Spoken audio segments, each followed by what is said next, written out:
Welcome to Family History Mysteries, a podcast that tells the stories uncovered through family history research, the unexpected stories of everyday people. I am an avid family historian who has been compiling my family tree for over 15 years, with nearly 20,000 people recorded in my trees. Just a little note, I have a subscription service available for this podcast series. You're able to get the episodes released to you a week prior, and you also get access to bonus episodes. There are currently 11 bonus episodes available to you to listen to, and they are exclusively only to subscribers. For only the price of a coffee a month, you can sign up. Some of the bonus episodes: there is one on Alphaeus Barrington's son, Jack Barrington, who was a mystery to me largely, and I uncovered some really interesting information about him. He was a professional whistler who travelled around South Australia, Victoria and New South Wales. There's also an extra episode to The Tracker, where it talks about the ladies from Warringah's mission and uncovers some interesting information about the Aboriginal ladies that came from that area and the links to episodes. I've also got Ray Blair's extra to her episodes on Theo's duty. And I've also got some follow-up episodes related to the Deniliquin bank robbery, Harry Power and his family in Australia, the bushranger Frank Gardner, his family as well, are covered in a bonus episode. So I would appreciate it if you would consider assisting me in my research in the time that it takes and sign up to subscribe.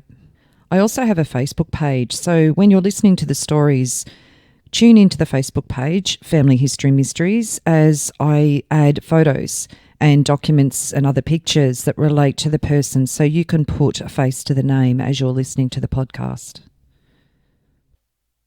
Episode 49, The Shears in the Tree. I have often heard about the shearer who placed his shears into the trunk of a great river gum at Morago near Deniliquin in southern New South Wales before going off to war. The shears still exist in that same gum tree today, and this is the story about the man behind the shears. Thank you to Ian Lee of the Deniliquin Historical Society and Diane Koshel, Percy's granddaughter, for assisting me in my research.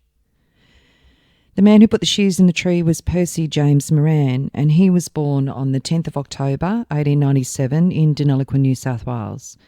He was the fourth child of 7 born to John Moran and Catherine Gilligy. His father, John Moran, was born in Heathcote, Victoria in 1859. John's parents were John Moran and Johanna Devlin. John Moran Sr. was a convict who had been transported to Van Diemen's Land for a term of 14 years. John's name was actually John Ray. However, from the time that he came out to Tasmania, he continued with the surname Moran. He was convicted at the Stirling Court of Justiciary on the 17th of September 1838. He was incarcerated in a hulk for nearly 5 years before he was transported.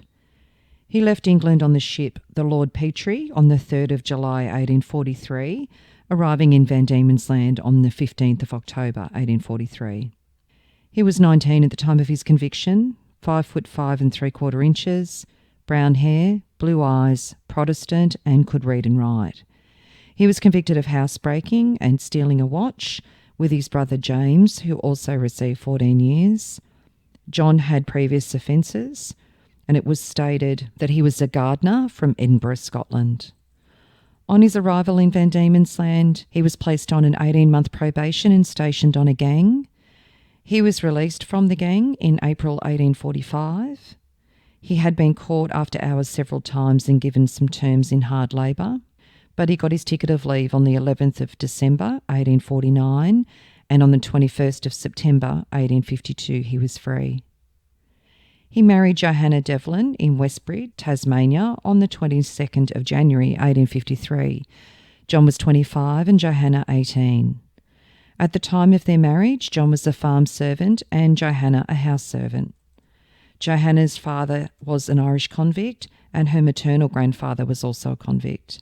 By the 1860s, were living at Heathcote in Victoria. They had 7 children. John was their 3rd child and William their 5th. Percy's father, John Moran Jr., commenced business as the publican of the Sportsman's Arms Hotel, North Deniliquin in 1892. This pub still exists today.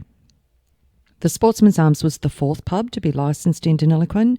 Originally it was built as a house by John Edwards in 1856. The original inn was described as typically English in style with climbing roses on the front veranda. It was originally called Fogabulla. This meant, in Irish, keep away from the path or clear the way or full steam ahead. John Dillon purchased the pub in July 1859, but soon left to run a pub in Wanganella. He remained in a shared licensee role with William Heriot until 1862. In 1862, William Heriot took over as the sole licensee. In 1866, William Heriot purchased the pub off his cousin, William Heriot. William had come to Australia in 1857 from Scotland. His first position was on Murrumbidgee Station, and after several years he came to Deniliquin as the manager for North Walcool Station for Henry Gwynn. He then left for Tumbarumba to manage a property and then came back to Deniliquin. William Heriot changed the name to the Sportsman's Arms at this time, as he was known to be something of a dashing sportsman. His landlord was Thomas Stelly, around 1868 to 1870, and in the 1870s the inn was rebuilt in weatherboard. In 1874, William Heriot had a horse that he called Fogabulla, and he raced that locally. In 1904, William was elected as a life member of the Deniliquin Jockey Club in recognition of his services rendered to the club in its infancy, and William's son George was later a licensee of the Sportsman's Arms as well.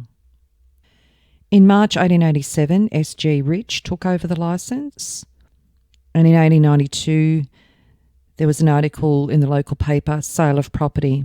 We understand that Mr. John Bott of the Dublin Hotel has purchased the old established property at North Deniliquin known as the Sportsman's Arms Hotel. Possession was given to Mr. Bott by Mr. Heriot yesterday. The present lessee, Mr. S.G. Rich, will continue in his present quarters and will still be glad to meet his numerous patrons.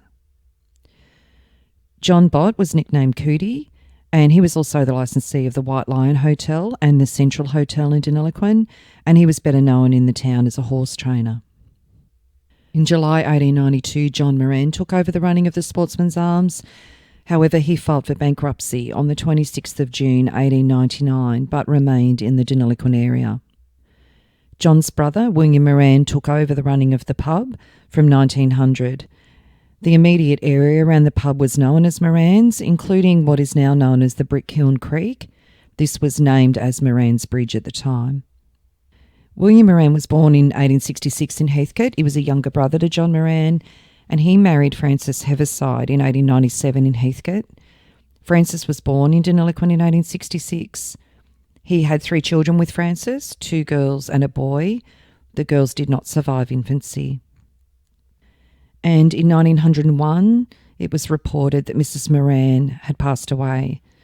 Mrs. Moran was a native of Deniliquin, being 38 years of age at the time of her death.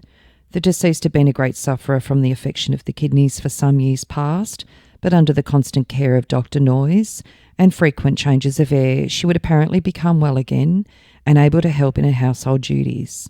However, a few weeks ago, serious symptoms manifested themselves, and Mrs. Moran was compelled to take to her bed. The doctor was again called in, but at once pronounced the case as hopeless. His diagnosis was only too true, for she passed away peacefully at her residence, North Deniliquin, on Tuesday afternoon. The funeral took place on Wednesday afternoon, a large number following the remains to her last resting place. We extend the hand of sympathy to the grieved husband in his hour of trouble. William went on to marry Martha Eleanor Elliott in Victoria in 1903. William was 9 years older than Martha. Martha had been born in Deniliquin as well, and they had one child, Martha Victoria, who married Alan Rupert George Shipp in St Kilda on the 8th of March 1930. William had retired from hotel keeping and was living in Elwood, Victoria, when he died in February 1928, when he was 61. And a small article in the paper outlined his death. Mr. William Moran died suddenly last week in Melbourne. For 25 years he was licensee of the Sportsman's Arms Hotel, North Deniliquin. He was well known throughout the district, being a past Grand Master of the MUIOOF, so the Freemasons. So getting back to Percy, Percy's mother died in 1904 when the youngest child in the family, Doris, was born, and when Percy was only 7. And Percy's father, John, also died on the 3rd of December 1916 in Deniliquin when their youngest child was only 12. Percy was fostered out to Mary and David Cairns when he was 6 years old. They lived in a small house with dirt floors and calico ceilings on the banks of the Edward River at Morago. The land they lived on was originally Mary's parents' property, and I was told by the family that Mary Cairns once killed a snake with a hat pin that was up in the calico ceiling. Percy used to row a small boat up the Edward River to get to school. Mary Cairns was the daughter of J. Saunders, and J. Saunders was a gardener for the Pepins, notable station owners at Wanganella in New South Wales. David Cairns was a shearer, and David was involved in the Warwilla Station shearers' strike in 1887, and this preceded one of the biggest shearers' strikes seen in Australia in 1891. And on the 12th of August 1887, it was outlined in detail in the papers about the Warwilla strike. Warwilla was a station near Deniliquin. David is listed as one of a group of shearers that were charged at the police court by William Boyle Hungerford of Warwilla Station for failing to fulfil their contract to shear. William Boyle Hungerford deposed, "I am the superintendent of Warwilla Station. The owner of the station is Honorary William Campbell." He outlined how Patrick Kenny led the shearing group and that they shore up until Friday for 4 days. And on the 5th of August, the men came to him and asked him to alter the agreement. Ringing the bell was the signal for commencing to shear. On that day, the bell was rang, but Kenny was not in the shed and he has not shorn since. Kenny did not ask permission to absent himself from the shed. A few days before the 5th, Kenny was hurt by a ram which jammed his foot. I know that he met with an accident. I don't know where he was after the accident. He wasn't so bad that he could not come to me and ask for leave. He sent me no message. Of course, if a man was too ill, I would excuse him. I served Kenny personally with summons. He said nothing. Patrick Kenny then deposed that while shearing for Mr. Hungerford, I met with an accident. On Wednesday the 3rd of August, I was catching a ram that went for me. I kept to my work until Thursday afternoon at smoke time. The pain went right up my leg. I am not suffering now as much as I have been. When served with the summons by Mr. Hungerford, I asked him, what am I to be served with a summons to go with the whole of the push? He said, yes, unless you stand a good hiding. I don't know what he meant by hiding, but I thought it was unkind to say to a sick man. I might have told Mr. Hungerford why I was absent if he'd spoken differently to me. Mr. Hungerford knew I met with the accident. Mr. Hungerford denied that he had spoken about a hiding. The bench told Kenny that this did not exonerate him from fulfilling the agreement that was signed by him. James Barker was charged with failing to fulfil out his contract. Mr. Hungerford gave evidence and said that Barker continued to shear until Friday the 5th, and on that day after lunch, Barker and some other shearers came to him and asked him to alter the agreement, and Hungerford refused to do so. He said that he then rang the bell, and it was about 2 p.m. I went down to the shed at once, and Barker caught a sheep and shore it. The witness asked the men what they intended to do, and James Ray, the spokesman, said that they would shear a sheep every time he rang the bell and no more. The witness said that he did not think that that would be carrying out the agreement. He said he would ring the bell again, and if they did not continue to shear, he would turn the sheep out. The witness then rang the bell, and the men shore another sheep. They then left off again. Barker was acting with the rest of the men. Barker has not resumed shearing since, nor intimated that he was ready to do so. All the men asked me was to alter the agreement to the terms of the Shearers' Union Agreement. I did not say that I personally agreed with the Shearers' Union Agreement, but that I had pledged myself. What I said was that if the majority of the other stations in the district agreed to do it, I would. A number of men had come to the hut. The union men, presumably, and the spokesman of my men said that they had been intimidated, these men threatening to get 300 together and throw them off the board. I had not occasion to find fault with Barker up until the 5th. He shore 96 sheep. When I rang the bell, Barker took a sheep and shore it, but he only shore one. If instead of shearing one sheep they'd shorn 20, I would have been satisfied. I complained of the men because they did not continue their work. I turned the sheep out because I thought it was no use to keep them in. I remonstrated with the men before I turned the sheep out. I said I had never had trouble with my men before and that I was agreeable to alter the agreement if the other stations would. There is nothing in the agreement produced that a bell be rung before a sheep is shorn. A bell is the usual call for work or spells. James Barker deposed that after the bell had been called, a number of men came to the men's huts and told them that they ought to become members of the Shearers Union. He did not remember that they made threats. They came out with their flags flying. After the union men had seen the men on the board, the latter went to Mr. Hungerford and asked him to help them by assisting to alter the agreement to facilitate matters. Mr. Hungerford refused. He then rang the bell and the shearers caught and shore a sheep. They then stopped. When the second bell rang, the witness was on his proper place on the board and caught and shore a sheep. Mr. Hungerford did not ask him to shear any more sheep. The sheep were turned out 10 minutes or quarter of an hour after that. It was customary to apportion sheep to the different shearers. Mr. Hungerford did not say before he rang the second bell that if the men did not continue shearing, he would turn the sheep out. Once the sheep were turned out, they were never put back in the shed again. The witness never asked for sheep to be put back or for work to be resumed. It was suggested an amicable settlement, as the results otherwise would be serious. The men could be forced back to work properly. He told them whatever was the result, they would have to fulfil the agreement. Mr. Robertson, in a strong speech, denounced the action of the Victorian body in coercing shearers in this colony, and it should be resisted until the bitter end. The bench thought that the action of the shearers clearly laid them open to a fine of £10, but it would inflict a small fine if the men returned to their work. And in the same paper, there was an editor's comment about the shearer strikes. There are rumours of wars in the shearing world. In every case, the trouble arose simply owing to the objection made by the men in the reduction of the price of shearing. They want arbitration when disputes of that kind arise. There was trouble at Kilfern. There was also trouble near Jerilderie. And since then, the Wawilla men struck. It would be disastrous if shearing was delayed or carried on with only a few men. The town has been full of shearers this week, and the union delegates have been in town and meetings held. The delegates went around to the businessmen during the week and collected money for the purposes of paying the Wawilla Shearers Board and for defending them in the police court. There was a report of a shearers union meeting at Jerilderie in which a delegate, Mr. Parker, made a speech which contained the union's demands. It also contained some important changes made to the rules. And a report at Moolameen, the shearers' sheds are in the most disorganised state. Several sheds are on strike and hundreds of men are camped around the town. The union shearers are causing disturbance. The police magistrate from Balranald was here yesterday and today hearing a number of cases of intimidation against the union shearers. In several cases, heavy fines and imprisonment were inflicted. 4 offsiders were brought before the court and been arrested. 40 cases were down for hearing and extra police has been sent for.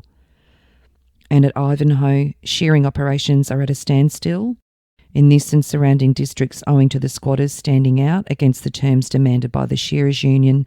Some 2,000 men are awaiting employment. So the continuation of the court case was recorded, the Wawilla strike.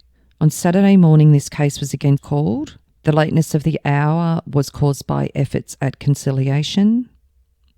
The bench asked Barker whether he was willing to go back and work and carry on the agreement and fulfil the conditions.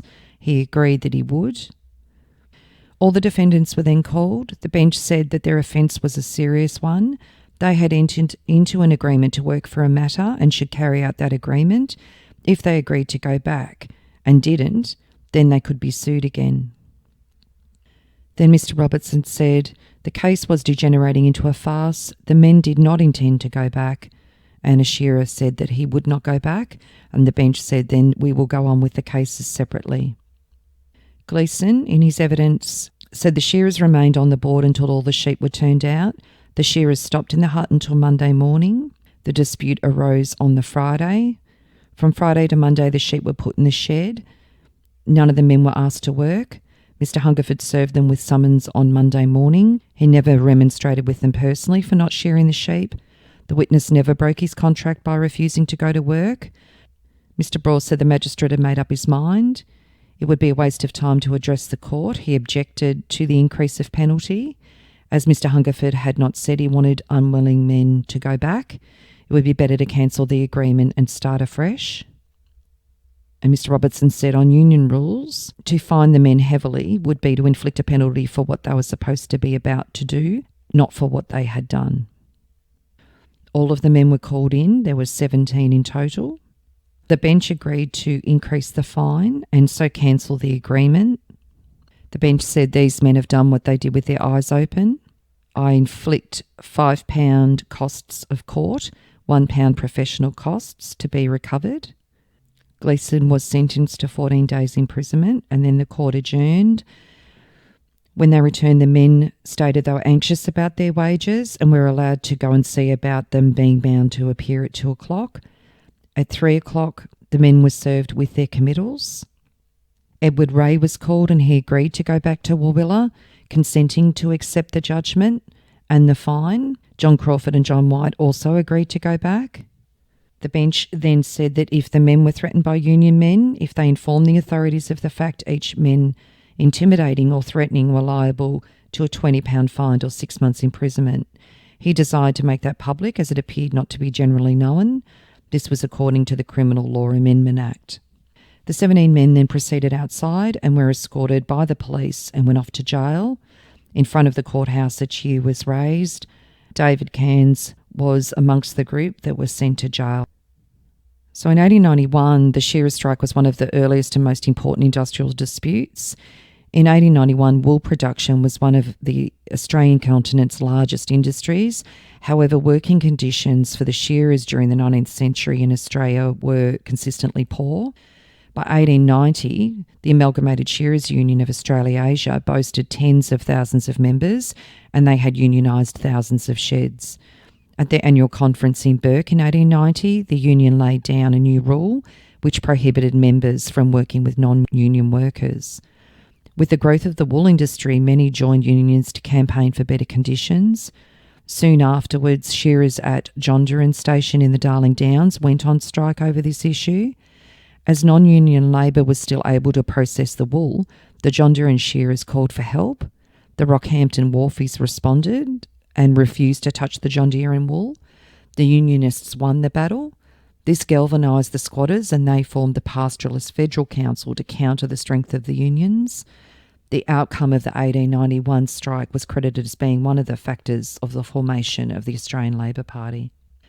So in some small way, David Cairns was involved in changing legislation. David Cairns passed away in October 1943 and his obituary was in the paper. The death occurred yesterday at the residence of Mr. George Maver, Hay Road, of David Cairns at the age of 82 years. The late Mr. Cairns was born at Taradale, Victoria, and in his early years resided at Echuca. He married Miss Saunders, one of the oldest born native residents of this district, who had died 2 years ago at the age of 76. The late Mr. Cairns lived on the property Fairview, Calaimo, for over 50 years. For the past few months he'd been residing with Mr. and Mrs. G. Maver. He's survived by a brother, Mr. A. Cairns Echuca, and Mrs. G. Maver, niece, to whom sympathy is extended. And the family of Percy said that he in fact inherited the Fairview property when Mr. Cairns passed away. Percy Moran enlisted in World War I. The family recall the story of him riding a bike into Deniliquin from Morago, about 35 kilometres. When he arrived to enlist, he actually didn't pass the medical in Deniliquin. The family believed that it was something to do with his heart, but he would not be deterred. He went home to Morago and the next day he rode to Echuca, 110 kilometres away, where he enlisted without a problem on the 20th of July 1915. And in 1915 a farewell ball was held for local recruits about to leave for the Great War. It was held at the community hall at Morago. And afterwards, Percy Moran jammed his trusty hand shears deep into the trunk of a red gum sapling and said, "I'll get these when I get back." He's said to have promised, but he never did. At the time of his enlistment, he listed his uncle William Moran, the licensee of the Sportsman's Arms Hotel, as his next of kin.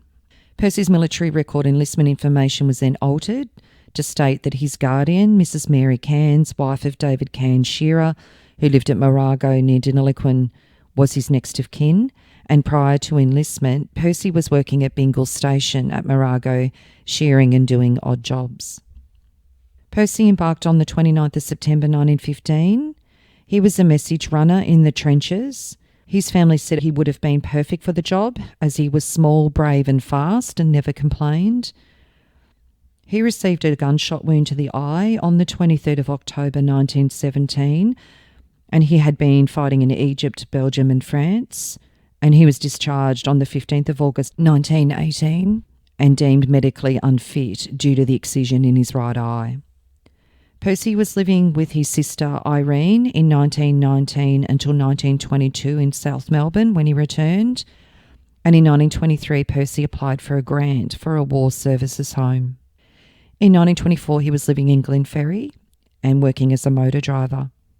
Percy married Violet Catherine Maud Waller in Canterbury, Victoria on the 20th of December 1924. From 1926 he worked as a storeman and they lived at Pascoe Vale South. They had two sons, John William Moran, known as Jack, who was born on the 5th of July 1926 in Flemington. He joined World War II and was in the RAAF, and he lived in Bentley in 1954 working as a labourer. And their second child, Ian James Moran, was born on the 1st of April 1932 and died in May 2019. Percy had 8 grandchildren, 4 to each son, 5 girls and 3 boys, and both of his sons lived in the same street in Glenroy, Victoria for considerable time, and they were both carpenters. Percy died in Heidelberg, Victoria on the 2nd of July 1985 at the age of 87. And just some information about Percy's siblings. His older brother John William was born on the 6th of June 1893 in Deniliquin. He enlisted in World War I as well at the Melbourne Town Hall on the 5th of May 1916. He listed his occupation as a cab proprietor and his usual address being the Sportsman's Arms Hotel in Deniliquin. He listed his father as his next of kin, who at the time was working out at Bundy Station at Wanganella. However, this was changed to his aunt Martha Moran of the Sportsman's Arms Hotel Deniliquin, owing to his father's death. He fought in France as well, and John held land in Hillston when he returned from the war in the 1930s. He then enlisted in World War II at Royal Park in Victoria on the 10th of February 1941. He listed himself as single, 47 and a labourer at the time of his enlistment, and at that stage he named his aunt Teresa Foster of Narrandera, New South Wales as his next of kin. He was in the Australian First Vehicle Park Workshop and he was discharged on the 2nd of November 1945. He died in January 1964 in Melbourne, aged 70. The second child of the family, Kathleen, was stillborn in 1896 in Deniliquin. The third child, Irene May, she was born in 1897 in Deniliquin. She was living in South Melbourne in 1931 and married George McKechnie in 1933, and she died in January 1975 in Melbourne. The fourth sibling, Edward Francis, was born in 1900 in Deniliquin. He married Mary Ellen Collins, and they lived at Merriwagga, New South Wales, and he died on the 13th of July 1991 in Melbourne, aged 91. Pearl Devlin was born in Deniliquin in 1901. She lived in Jerilderie in 1931 and died in South Oakley, Victoria in November 1992, aged 91. Doris Boys Moran, another sister, was born in 1904. She married Melville Maxwell Emery on the 14th of July 1929. Doris and Melville had a property called Morary in Hillston, New South Wales. She died on the 28th of September 1931 at the Janefield Sanatorium, Heidelberg, Victoria, after a lengthy illness, quite possibly tuberculosis. They had a daughter, Lorraine Emery, who was born in 1931. Doris was only 27 at the time of her death, and Melville remarried. Percy and John are listed on the Deniliquin War Memorial. And as mentioned earlier, all these years later, Private Moran's rusty shears are still there. They're about 20 feet off the ground in a big red gum, Why they're placed so high on the gum is a mystery, since red gums grow from the top. There is a theory that perhaps they were jammed there from atop of a wool-laden wagon. What is certain, though, is the shears remain as a unique tribute to Percy and the other rural diggers like him. I hope you enjoyed my story on Percy Moran. If you are interested in sharing your story on my podcast Family History Mysteries, please go to my Facebook page and send me a message. If you would like some assistance in filling in the gaps in your family tree to see what mysteries you solve, please get in touch. And don't forget, you can have early access to episodes by subscribing, and you'll also gain access to bonus episodes